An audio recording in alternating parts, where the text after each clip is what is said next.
Hola de nuevo, hoy vamos a resolver 6 ejercicios del tema de espacios vectoriales. Estos ejercicios los obtuve de la serie 2 que publica la Facultad de Ingeniería de la UNAM a través de su departamento de álgebra lineal. Así que este video es una opción excelente si te estás preparando para un examen, sobre todo si este es colegiado. Antes de comenzar, recuerda que la manera de apoyar este canal es compartiendo, suscribiéndote y dejándome un like y un comentario. Ahora sí, comencemos.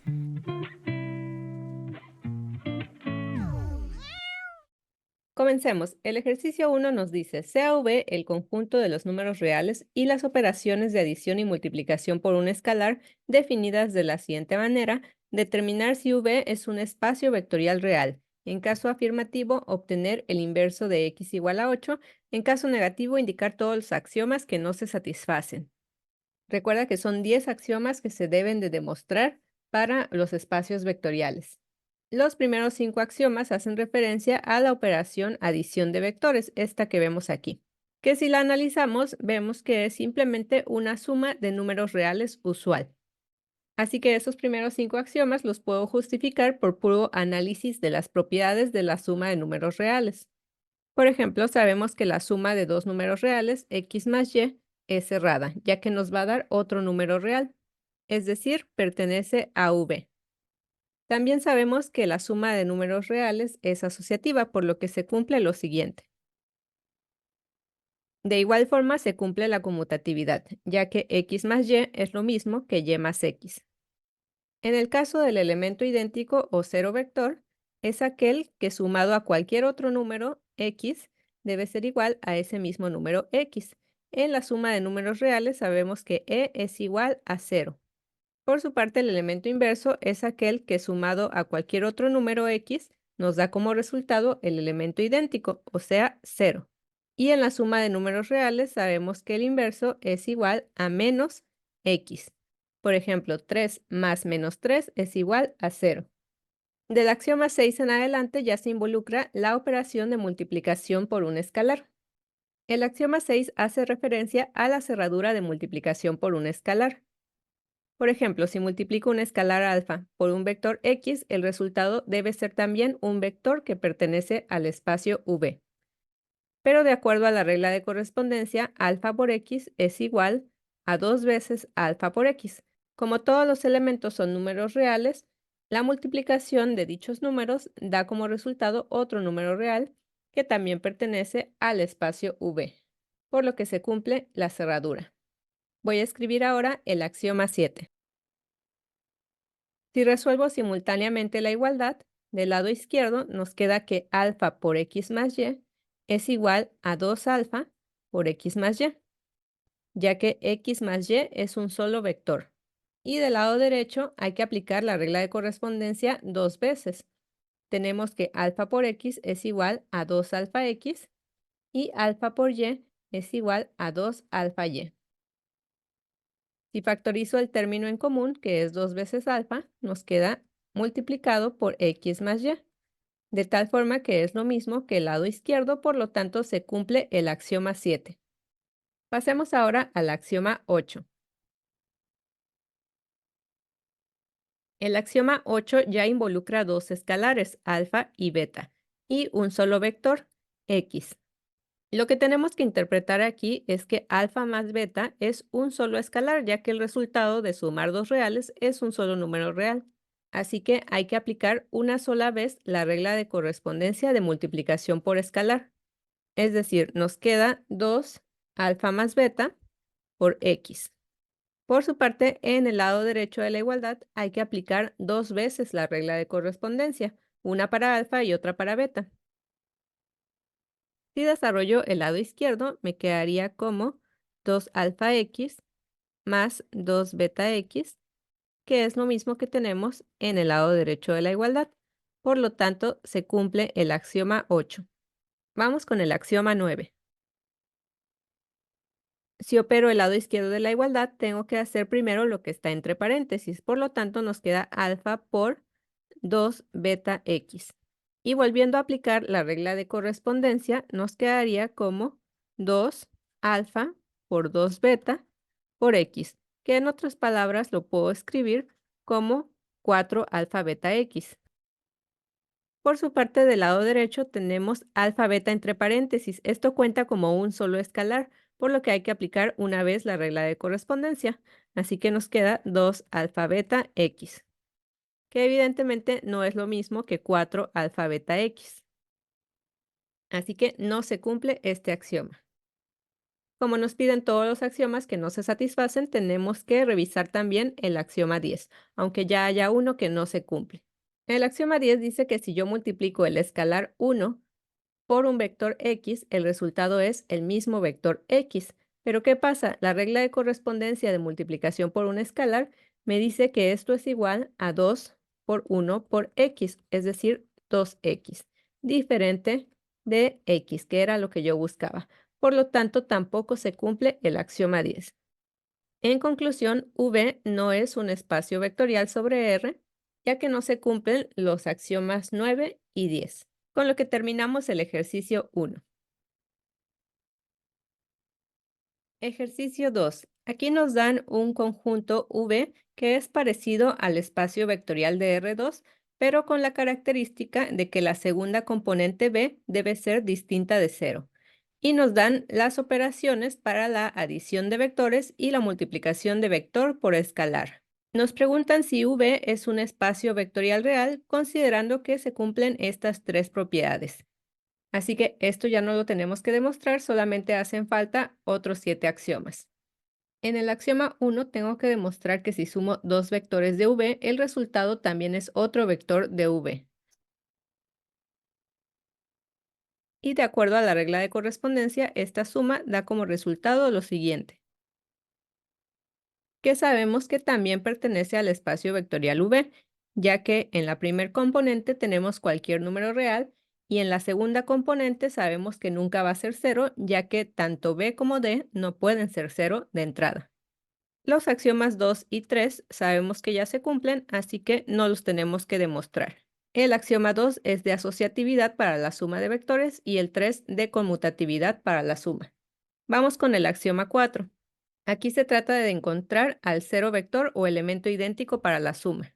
De acuerdo a la definición, un vector cualquiera a, b, sumado a su elemento idéntico, que voy a proponer como e1, e2, debe dar como resultado al mismo vector a, b. Sin embargo, de acuerdo a la regla de correspondencia, el resultado de hacer esta operación es el siguiente. Y por transitividad tengo que igualar estos dos resultados.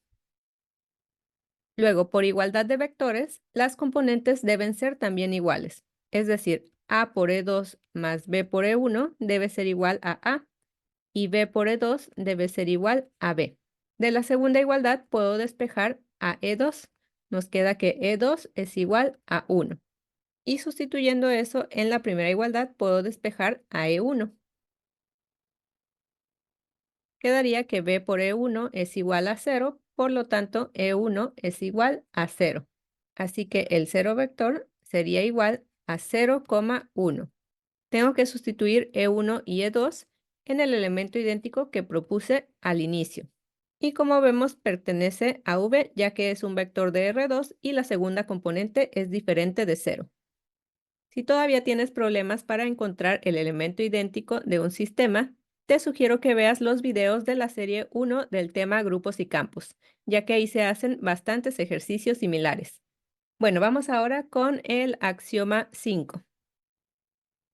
El axioma 5 tiene que ver con el elemento inverso de la adición de vectores. Tenemos a un vector cualquiera a, b y lo vamos a sumar con su elemento inverso que voy a proponer de la siguiente manera. El resultado debe ser igual al cero vector, que como obtuvimos en el axioma 4 es igual a 0,1. Luego, por regla de correspondencia, esta operación da como resultado lo siguiente. Y por transitividad igualo estos dos.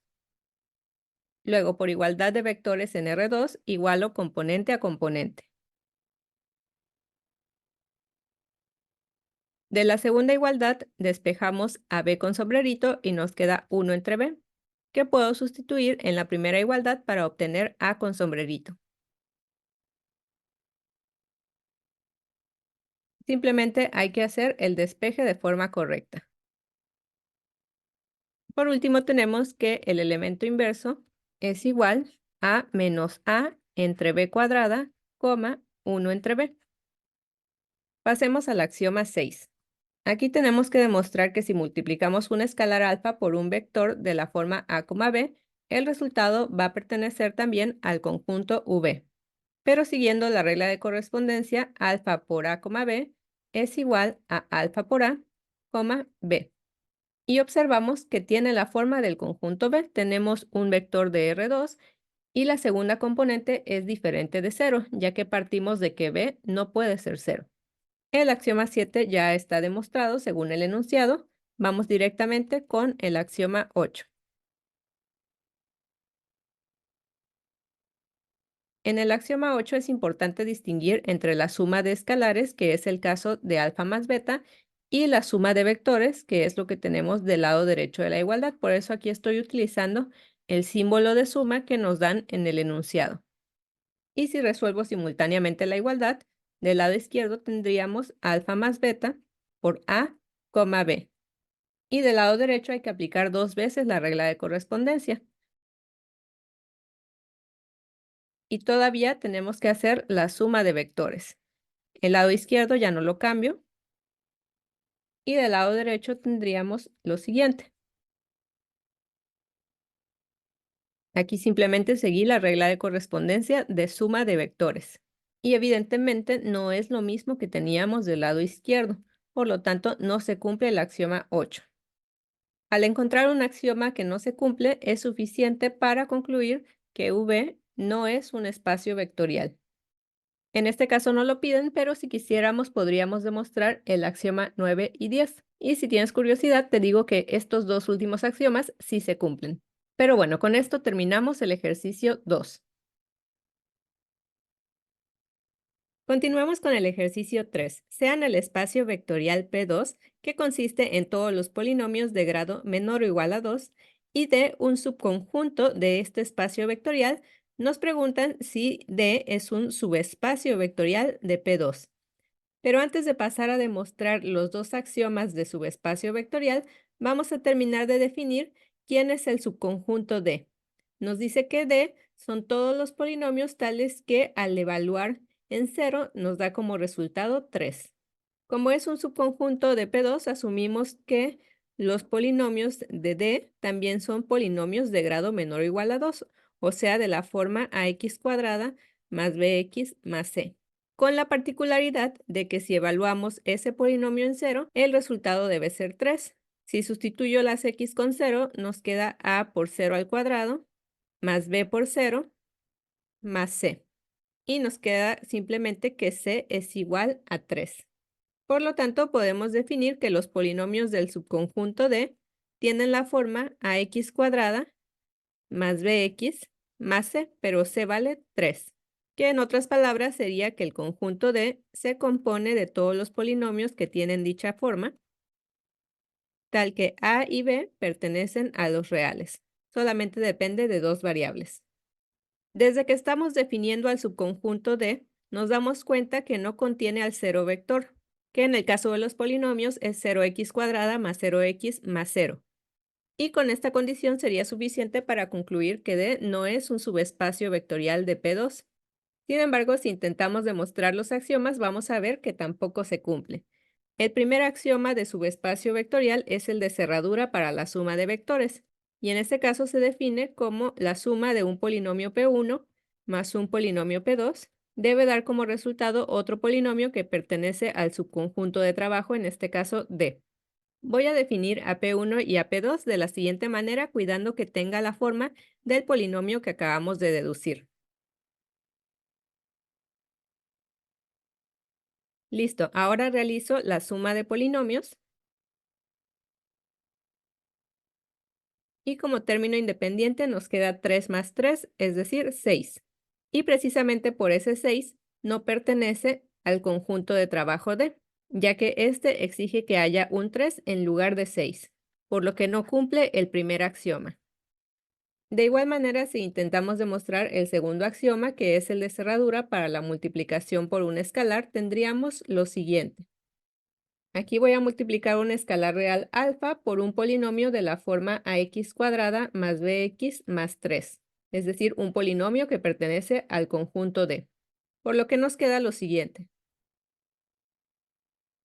Al igual que en el caso anterior, podemos decir que no pertenece al conjunto D, ya que el último término nos queda como 3 veces una escala real. Esa escala real puede ser cualquier número, con lo que ya dejaría de ser 3 a menos que alfa sea 1, pero en lo general no cumple.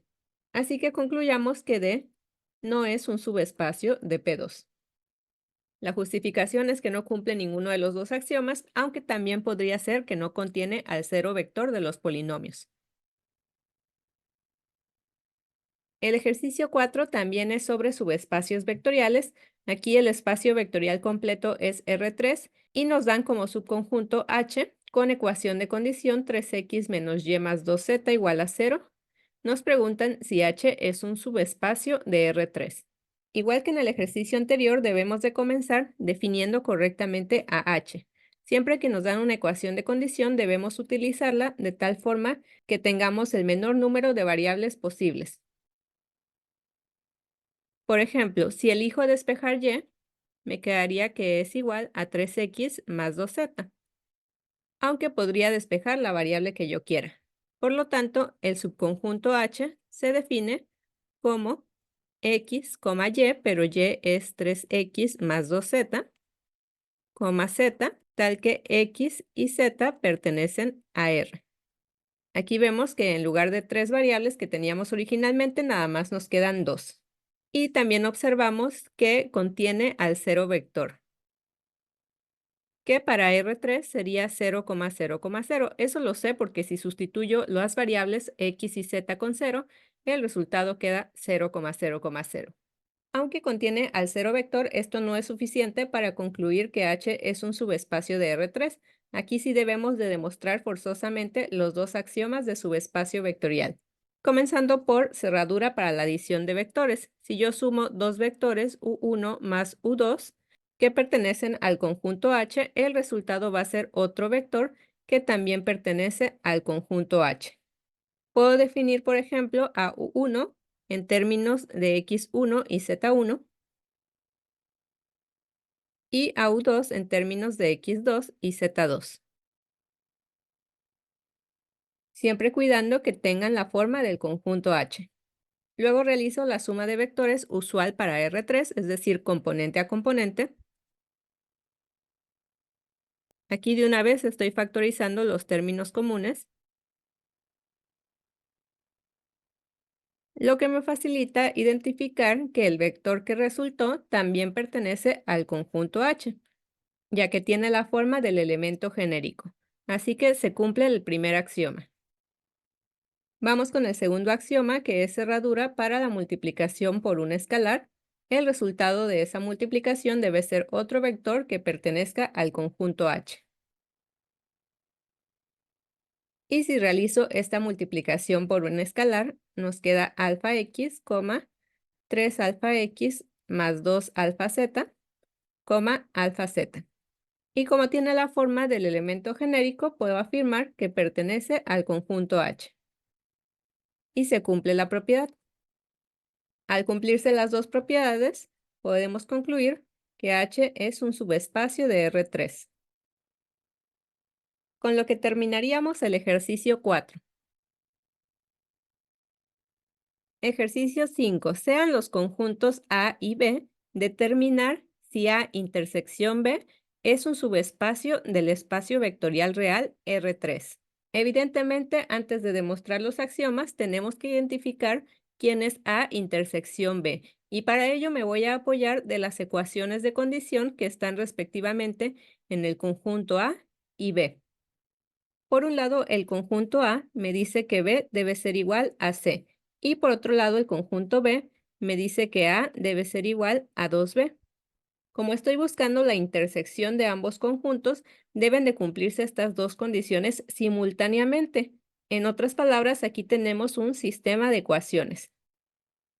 Es un sistema de ecuaciones muy pequeñito, tenemos dos ecuaciones y tres incógnitas, por lo que requeriremos de un parámetro.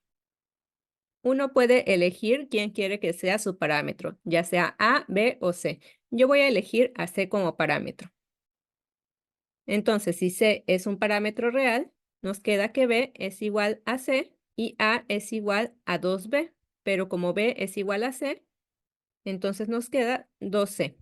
Tomando esto en cuenta, vamos a escribir al conjunto A intersección B.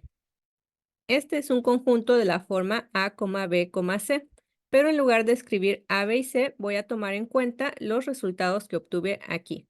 A es igual a 2C, B es igual a C y a C es el parámetro, entonces solo lo escribo, tal que C pertenece a R. Como vemos, este subespacio solamente depende de una sola variable. En este punto me puedo olvidar de todo lo que dice el enunciado y enfocarme únicamente en la manera en la que definí al conjunto A intersección B. Y procedo a demostrar los axiomas de subespacio vectorial.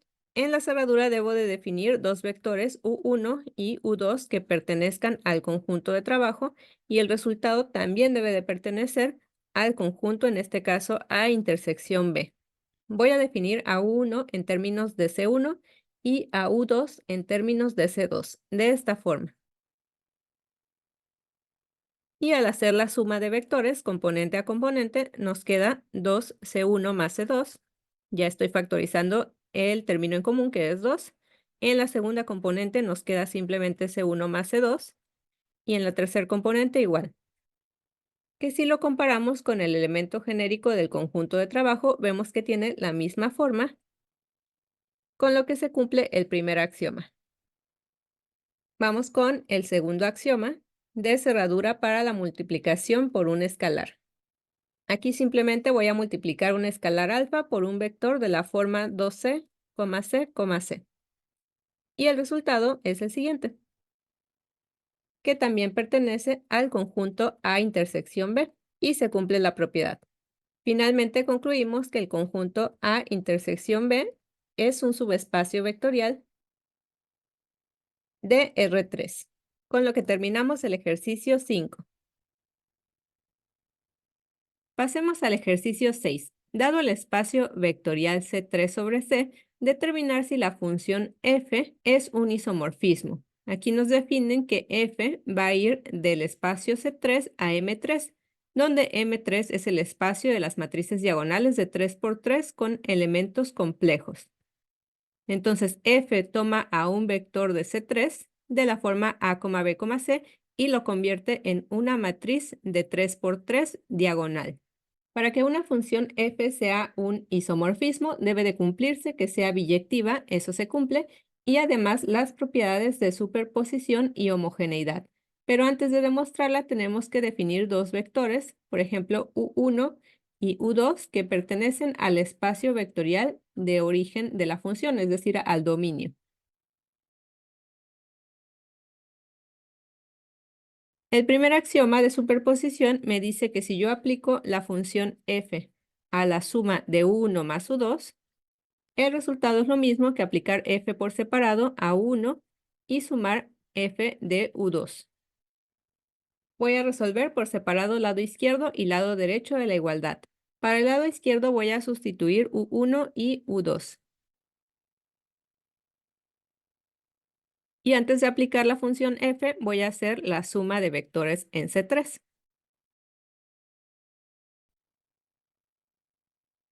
Y al resultado le voy a aplicar la función f tal y como está definida en el enunciado. Así que debe de quedar una matriz diagonal. Listo, obtengamos ahora el lado derecho de la igualdad.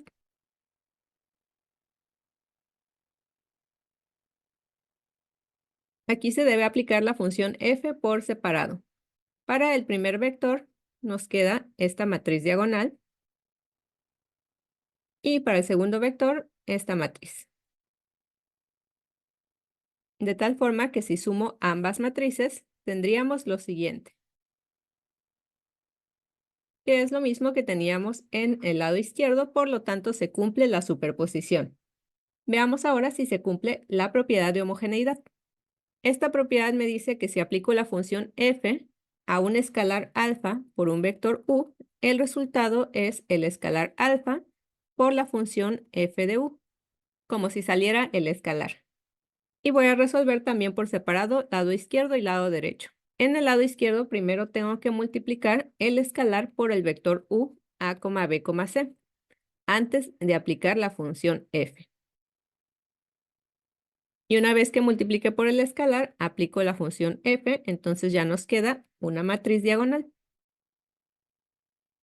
Por su parte, el lado derecho me pide que primero aplique la función f al vector ABC y después multiplique por el escalar. Y el escalar simplemente va a multiplicar a todos los elementos de la matriz de resultado, que es lo mismo que teníamos en el lado izquierdo. Así que concluimos que la función f es un isomorfismo de C3 a M3. La justificación es que es biyectiva y cumple con los dos axiomas de isomorfismo. Y con esto terminamos el ejercicio 6. Con esto terminamos la primera parte de esta serie de ejercicios. En los siguientes videos vamos a hacer el resto. Recuerda que en este canal tienes un curso completo de álgebra lineal, así como videos cortos de temas relacionados. Muchas gracias por ver y nos vemos en el siguiente video. Bye.